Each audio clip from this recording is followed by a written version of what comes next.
Hello dear students, कैसी चल रही है आपकी तैयारी? अच्छे से चल रही होगी। पेपर आपका स्टेट का पोस्टपोन्ड हो गया है, इसका मतलब ये नहीं है कि आप अपनी तैयारी को ढीला छोड़ दें। तैयारी को बराबर अपना अच्छे से कंटिन्यूटी के साथ हार्ड वर्क के साथ लगे रहना है और डेली आपकी तैयारी करते रहना है, आपको कंटिन्यूटी बना के रखनी है। तो चलिए हम अपनी सीरीज़ को स्टार्ट कर लेते हैं। एक क्वेश्चन हमने आपको होमवर्क के लिए दिया था जो है क्वेश्चन नंबर 130। इसी से आज की क्लास को स्टार्ट करते हैं। और प्लीज़ अगर आपने चैनल को सब्सक्राइब नहीं किया तो सब्सक्राइब कर लीजिए, वीडियो को लाइक कर दीजिए। So there are 100 students in a class. In an examination 50 students of them failed in mathematics. देखो यहाँ पे पास की बात नहीं हो रही, यहाँ पे फेल की बात हो रही है। 50 जो स्टूडेंट्स हैं वो मैथमेटिक्स में फेल हो चुके हैं। तो अब मैं क्या करूंगा, फेल स्टूडेंट्स लिख लेता हूं। फेल स्टूडेंट्स को मैं लिख लूंगा। Number of students failed in mathematics को मैं ए से रिप्रेजेंट कर लेता हूं और ये है 50। ये किस में है? मैथ्स में। तो नंबर ऑफ स्टूडेंट्स जो मैथ्स में फेल हुए हैं वो है 50। 45 फिजिक्स में है, तो फिजिक्स वालों को मैं ऐसे लिख लेता हूं। Number of B 45। जो हमारे हैं स्टैटिस्टिक में फेल हुए, जो स्टैटिस्टिक्स इसमें जो फेल हुए उनको मैं सी से रिप्रेजेंट कर लेता हूँ। Number of students failed in statistics कितने हैं? 40। अब देखो इसके बाद जो लाइन है ना, उसी से क्वेश्चन स्टार्ट होने वाला है, उसको ध्यान से हम पढ़ेंगे। That 32 failed in exactly 2।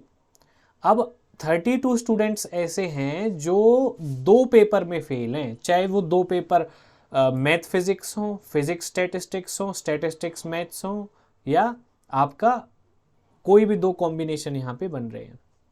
इसको लिखेंगे कैसे इस लाइन को? इस लाइन से ही क्वेश्चन स्टार्ट होगा।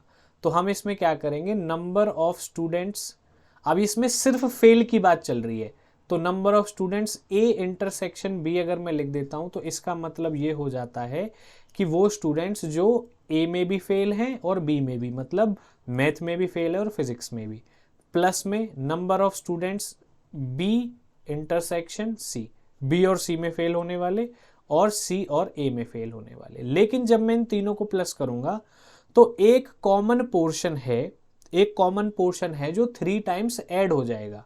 वो कॉमन पोर्शन कौन सा है? जैसे मैं आपको देखो यहां पे बता देता हूं। ये ए है, ये बी है, ये सी है। जब आप ए इंटरसेक्शन बी लेंगे तब ये काउंट हो जाएगा पोर्शन। जब आप बी इंटरसेक्शन सी लेंगे तब भी ये पोर्शन काउंट होगा। जब आप ए इंटरसेक्शन सी लेंगे तब भी ये पोर्शन काउंट होगा। तो जो पोर्शन 3 बार काउंट हो गया है उसको मैं 3 बार ही क्या कर दूंगा, इसमें से माइनस, क्योंकि मुझे सिर्फ 2 का इंटरसेक्शन चाहिए, 3 का इंटरसेक्शन नहीं चाहिए। मतलब मुझे सिर्फ वो स्टूडेंट्स लेने हैं जो एग्जैक्टली 2 में फेल हुए हैं।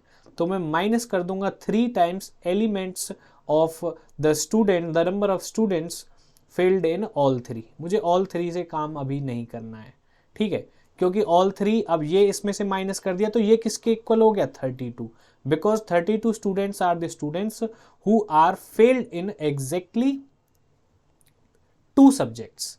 तो ये मेरा इक्वेशन क्या बन गया? 1 इक्वेशन बन गया। इतना आपको समझ में आ गया? तो बस क्वेश्चन आपका 50% यहाँ पे कंप्लीट हो चुका है। लैंग्वेज को ही यहाँ पे समझना है। अब देखिए आगे उसने क्या लिखा है, only 1 student passed in all 3 subjects. मतलब एक ही ऐसा स्टूडेंट है जो तीनों में पास है।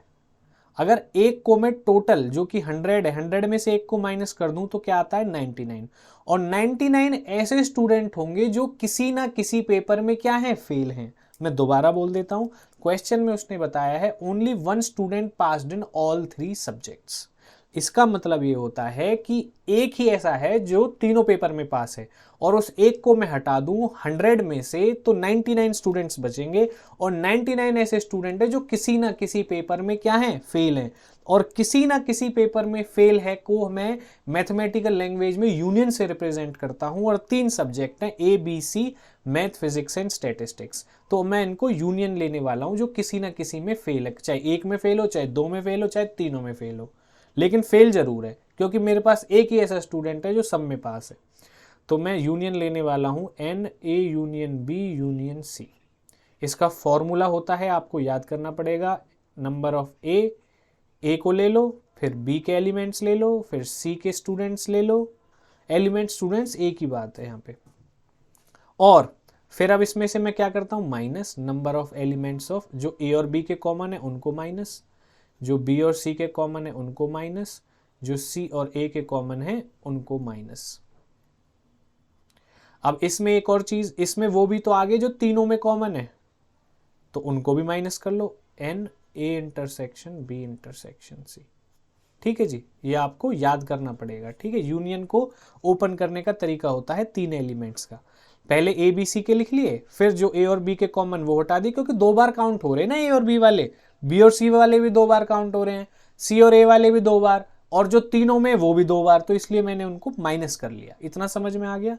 अब यहां पे आपको ध्यान से एक चीज नोट डाउन करनी है, ये कौन से हैं जो किसी ना किसी में, किसी ना किसी पेपर में फेल हैं, किसी ना किसी में फेल, तो वो कितने हैं, एक ही है जो सब में पास है, तो एक को 100 में से माइनस कर देंगे, 99 आ जाएगा। 99 स्टूडेंट्स ऐसे हैं जो किसी ना किसी में फेल है। Number of A B C, इन तीनों को प्लस कर दो, तीनों में जो फेल होने वाले की जो नंबर्स हैं, माइनस। अब मैं अगर यहां से माइनस कॉमन ले लेता हूं तो ये आ जाएगा n A union B plus n B union C, B intersection C, plus n C intersection A, और लास्ट में माइनस में एन ए बी सी। इतना क्लियर हो गया। ठीक है जी, अब देखो हमें क्या करना है, इक्वेशन 1 से इसकी वैल्यू पुट कर देनी। इसकी वैल्यू यहां से कितनी आ जाएगी, A intersection B intersection C intersection A, ये राइट हैंड साइड में चले जाएगा, तो वैल्यू कितनी आ जाएगी, 32 plus 3n A intersection B intersection C, वो वैल्यू मैं यहां पे पुट करने वाला हूं। बाकी सारी चीजें एज इट इज रहेंगी। 99 इनको प्लस कर लेते तो कितना आ जाएगा, यह आ जाएगा 90 प्लस 45 135, माइनस में इसकी वैल्यू यहां से इक्वेशन 1 से मैं पुट करूंगा तो कितनी आ जाएगी, 32 plus 3 times n A intersection B intersection C, और माइनस में यहाँ पे क्या है, n A intersection B intersection C. Equation 1 और 2 से मैंने किया है वैल्यू पुट करके। 99 135 माइनस में 32, माइनस में अब ये माइनस का हो जाएगा, ये भी किसका है, एक चीज यहाँ पे ये माइनस का इधर जाके प्लस हो जाएगा, अब ये अंदर जाके माइनस हो जाएगा, ये यहाँ पे ऑलरेडी क्या है, माइनस है, और यहाँ पे सामने भी माइनस लगा हुआ है। अगर ये सामने भी माइनस लगा हुआ है तो ये यहाँ पे प्लस का आएगा, तो ये हाँ ये माइनस है ना, ये माइनस चला जाएगा यहाँ पे, तो ये यहाँ पे ये इसको माइनस कर देगा, इसको भी माइनस करेगा, 3n A intersection B intersection C. इतना हो गया। अब ये जो है इस पे ध्यान दो, एक मिनट, हाँ जी ये रहा। हाँ अब मैं क्या करूंगा, जैसे ये यहाँ पे मैंने ये माइनस कर लिए तीनों, ए और बी का कॉमन, बी और सी का कॉमन, सी और ए का कॉमन, तो इसमें यहाँ पे ये प्लस में आता है, ये किस में रहेगा, फॉर्मूला में प्लस में, ये माइनस नहीं होगा, तो ये भी प्लस में होगा, ये भी प्लस में होगा, A intersection B intersection C, -3 और प्लस n, इसमें से मैं माइनस करूंगा तो ये कितना हो जाएगा, -2n A intersection B intersection C, और 135 में से 32 माइनस करूंगा तो कितना आ जाएगा, 103 और यहाँ पे 99 है। अब 103 लेफ्ट हैंड साइड में आएगा तो कितना आ जाएगा, -4 is equal to -2 twice of number of elements in A intersection B intersection C. अब इसकी वैल्यू ही मुझे निकालनी, क्योंकि ये क्या है, क्वेश्चन में पूछा है the number of students Fehling in all 3। इसका मतलब क्या है, number of students failing in all 3 subjects, क्योंकि ए बी सी का इंटरसेक्शन मतलब तीनों में फेल होने वाले, यूनियन लेते तो किसी ना किसी में भी फेल होने वाले, ए में फेल हो जाए, चाहे बी में हो जाए, चाहे सी में, चाहे ए और बी में, चाहे बी और सी में, चाहे ठीक है इन दोनों में से किसी में, लेकिन इंटरसेक्शन का मतलब इन तीनों में होने वाले। तो इसी की वैल्यू आपसे क्वेश्चन में पूछी है, ये माइनस है, माइनस से माइनस कैंसिल, 2 4 को डिवाइड कर देगा 2 times, it is equal to number of students failed in all 3 subject, that is A intersection B intersection C. Value कितनी आ गई, 2 वैल्यू आ गई, तो आपका ऑप्शन हो जाएगा ऑप्शन नंबर सी। क्लियर हो गया क्वेश्चन। काफी अच्छा क्वेश्चन था। चलते हैं आगे, प्लीज नोट डाउन कर लेना या स्क्रीनशॉट ले लेना। अगले क्वेश्चन पे चलते हैं। 4 statements are given below regarding elements and subsets of the set 1, 2, 1, 2, 3. Only one of them is correct. Which one is it? देखो ये क्या लिखा है, हमारा एक सेट लिखा हुआ है, ठीक है। अब इसमें फर्स्ट वो देखो, इसमें लिखा हुआ है 1, 2 बिलोंग्स टू दिस। देखो जब इसने करली ब्रैकेट्स में बंद कर दिए, तो करली ब्रैकेट्स में बंद करने का मतलब होता है एक सबसेट। तो सबसेट को लिखने का तरीका बिलोंग्स थोड़ी होता है, बिलोंग्स तो हम एलिमेंट्स के लिए लिखते हैं। तो पहली स्टेटमेंट रॉन्ग हो जाएगी। सेकंड में आ जाओ, फिर इसने अब क्या लिखा है 1, 2 इज ए प्रॉपर सबसेट। अब देखो ये क्या मैंने बोला था, सबसेट है, लिख भी दिया प्रॉपर सबसेट है इसका। अब ये देखो 1 और 2 क्या इसमें आते हैं, बिल्कुल आते हैं। क्या कोई ऐसा एलिमेंट है जो इस सबसेट में नहीं है लेकिन सेट में है, बिल्कुल है। 1, 2, 3 वाला एक एलिमेंट है, जैसे 1, 2 इसमें इन्वॉल्व है। अब एक एलिमेंट ऐसा बचता है जो सबसेट में नहीं लेकिन सेट में है, तो ये प्रॉपर सबसेट हो जाएगा। तो ये तो ठीक हो गया। अब आते हैं सी पे, 1, 2, 3 इज ए प्रॉपर सबसेट। अब देखो प्रॉपर सबसेट 1, 2, 3, क्या इसमें 3 है? नहीं है। आप कहेंगे सर ये रहा 3, ये नहीं है, ये एक एलिमेंट की तरह काउंट होगा। This is 1 element of this set. 1, 2, 3 अंदर लिखा हुआ है, क्योंकि इसमें ब्रैकेट्स लगाए हुए हैं, तो ये 1, 2, 3 एक साथ ही लिखा जाएगा जहां भी लिखा जाएगा, क्योंकि ये as a single element count होगा। तो 1, 2, 3 इज ए प्रॉपर सबसेट नहीं हुआ, एक एलिमेंट हुआ, तो ये भी गलत हो गया। लास्ट में आ जाते हैं 3 बिलोंग्स टू। तो देखो 3 कोई इंडिपेंडेंट एलिमेंट है इसमें? नहीं, क्योंकि ये तो एक साथ चलेंगे, ये तो सिंगल एलिमेंट है, 1 एलिमेंट। तो 3 को तो नहीं लिख सकते। हाँ ऐसे लिखते 1, 2, 3 is an element of this, तब करेक्ट हो जाता। 3 तो कहीं है ही नहीं अकेला, 1 है 2 है 3 नहीं है, तो ये भी नहीं होगा। तो ऑप्शन नंबर बी इसका आपका करेक्ट आंसर हो जाएगा। चलते हैं नेक्स्ट क्वेश्चन पर। An exterior angle of a triangle, देखो एक ट्राइंगल है,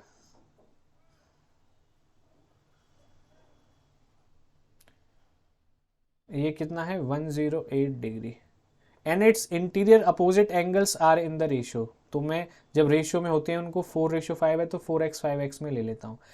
एंगल्स ऑफ द ट्रायंगल पूछ रहा है, बहुत आसान क्वेश्चन है। एक्सटीरियर एंगल सम प्रॉपर्टी क्या होती है? ट्रायंगल के जो एक्सटीरियर एंगल है, जैसे यहाँ पे 108 है, वो इक्वल होता है अपोजिट इंटीरियर एंगल्स के सम के। तो ये 4x 5x का सम कर लेंगे, x की वैल्यू आ जाएगी 12 यहाँ पे पुट करेंगे, ये एंगल कितना हो जाएगा 48, 12 यहाँ पे कितना करेंगे, कितना हो जाएगा 60। तो 60 और 48 हो गया, 60 और 48 यहाँ पे आ रहा है, जब बाकी तीसरा एंगल निकालने की जरूरत ही नहीं है। ये आपका करेक्ट आंसर हो जाएगा। चलते हैं आगे।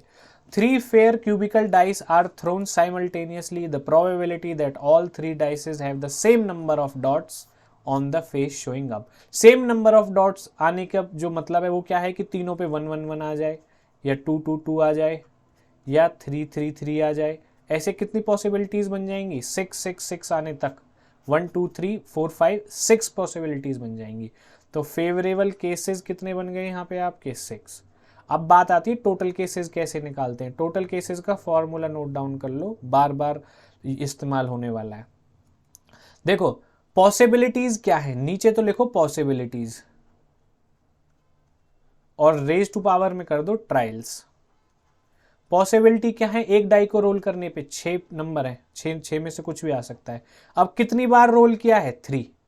या तो एक को 3 बार कर दो या 3 डाइस को एक बार कर दो। तो कहने का मतलब ट्रायल्स हैं 3। 6 रेज टू पावर 3 कितना आ जाएगा? 216। तो निकाल दो probability. Required probability of this event will be favourable cases divided by total cases. ये कितना हो गया? 6 1 जा 6, 6 3 जा,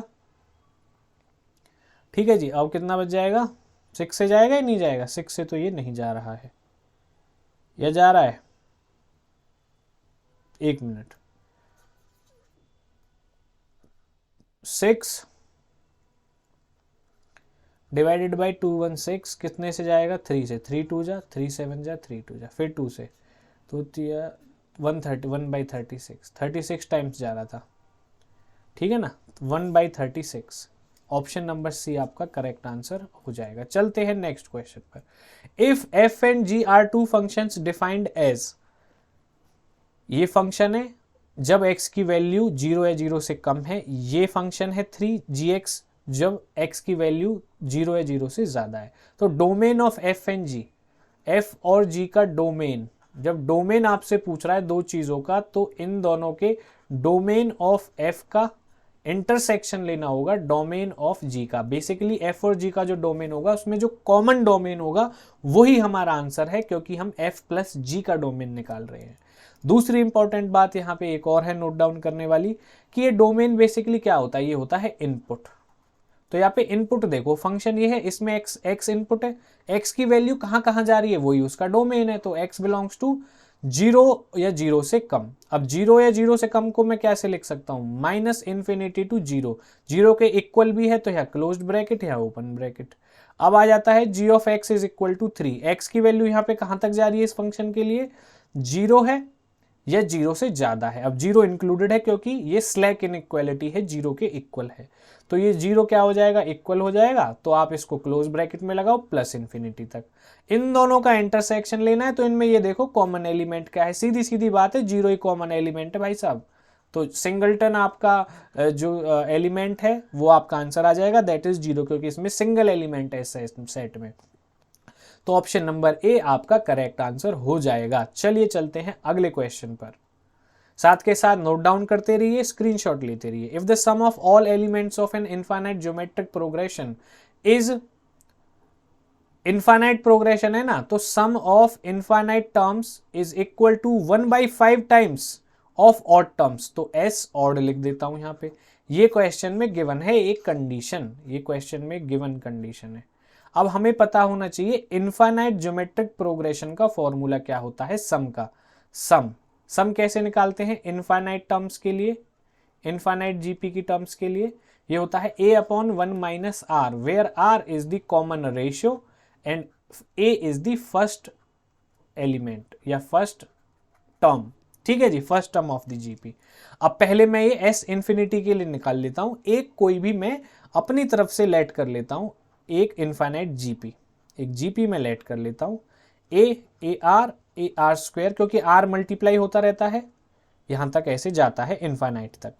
अब एक तो ये जीपी बन गई GP1, एक मैं बनाऊंगा GP2 क्यों, ऑड टर्म्स वाली भी तो बनानी है। अब ऑड टर्म्स उठा लीजिए, ये कैसी होगी, the sum of all terms of an infinite GP 1/5 time the sum of its odd terms. तो ऑड टर्म्स कौन कौन सी हो जाएंगी आपकी, फर्स्ट नंबर, थर्ड नंबर और फिर फिफ्थ नंबर। फिफ्थ नंबर पे आपकी आएगी AR क्यूब, ये आपकी फिफ्थ नंबर। ऑड टर्म्स की जीपी क्या बनेगी, AR स्क्वायर, मतलब R स्क्वायर यहाँ पे क्या हो जाएगा, कॉमन डिफरेंस हो जाएगा, AR स्क्वायर AR क्यूब आएगा यहाँ पे, AR4 आएगा यहाँ पे, तो ये आपकी AR4 और फिर इसी तरह से AR6। तो यहां से अब हमारा 2 जीपी बन गई, 2 जीपी का सम निकाल लेते हैं। यह है सम ऑफ इनफाइनाइट, कितना हो जाएगा, first term divided by 1/r, ये फॉर्मूला हो गया। फर्स्ट टर्म ए है, कॉमन रेशियो r है। GP2 में जो सम ऑफ ऑड टर्म्स वाली जीपी है, ऑड टर्म्स वाली जीपी, इसमें क्या होगा, सब चीजें सेम रहेंगी, फॉर्मूला भी सेम रहेगा, लेकिन कॉमन रेशियो क्या है यहाँ पे, r स्क्वायर, क्या है r स्क्वायर, तो r स्क्वायर हो जाएगा। अब ये दोनों चीजें हम इस कंडीशन में पुट कर देते हैं। s इंफिनिटी क्या है, ये रहा, s इंफिनिटी है a/1 - r, ठीक है जी, ये है हमारा s इंफिनिटी। अब 1/5 टाइम्स क्या है, multiplied by a/1 - r, sum of odd terms वाली जीपी, a से a कैंसिल। इसको मैं कैसे लिख सकता हूं, a square minus b square का फॉर्मूला लग जाएगा, तो ये हो जाएगा मेरा 1/1 + r मल्टीप्लाई 1 - r, और यहाँ पे 1 - r, 1 - r से 1 - r कैंसिल, और 5 राइट हैंड साइड में, लेफ्ट हैंड साइड में आ जाएगा तो ऊपर आ जाएगा, और ये आ जाएगा 1/1 + r। आगे इसको सॉल्व करेंगे तो ये आ जाएगा 5 + 5r is equal to 1। 5 right hand side में चला जाएगा, कितना आ जाएगा, -4 हो जाएगा, तो r इज इक्वल टू -4/5। देखो भाई है कहीं ऑप्शन में, ये रहा, बिल्कुल है, option number C, option number C आपका आंसर हो जाएगा, ये रहा 4/5। क्लियर हो गया क्वेश्चन। तो आज के लिए इतना ही, हमने आपके 6 क्वेश्चंस आज डिस्कस किए हैं। एक क्वेश्चन मैंने आपको होमवर्क के लिए दिया था, उसके बाद 5 क्वेश्चंस हमने आगे कंटिन्यू करे हैं। प्लीज आप इनका स्क्रीनशॉट ले लें और जरूर प्रैक्टिस करें कम से कम एक बार, स्पेशली इस क्वेश्चन को। इसमें 2 फॉर्मूलाज हैं, बहुत ज्यादा इंपॉर्टेंट है, इक्वेशन 1 और इक्वेशन 2। क्वेश्चन की लैंग्वेज को ही मैथमेटिकल फॉर्म में चेंज करना इस क्वेश्चन का एक की पॉइंट है जो आपको समझना है। एक दो बार प्रैक्टिस करेंगे कम से कम तो आपको ये चीज़ें समझ में आ जाएंगी, इनसे रिलेटेड क्वेश्चन भी आपको एग्जाम में सॉल्व कर पाएंगे। So thank you very much for joining the class, best of luck for your today's preparation and practice, let's you in the next session, till then take care and bye bye.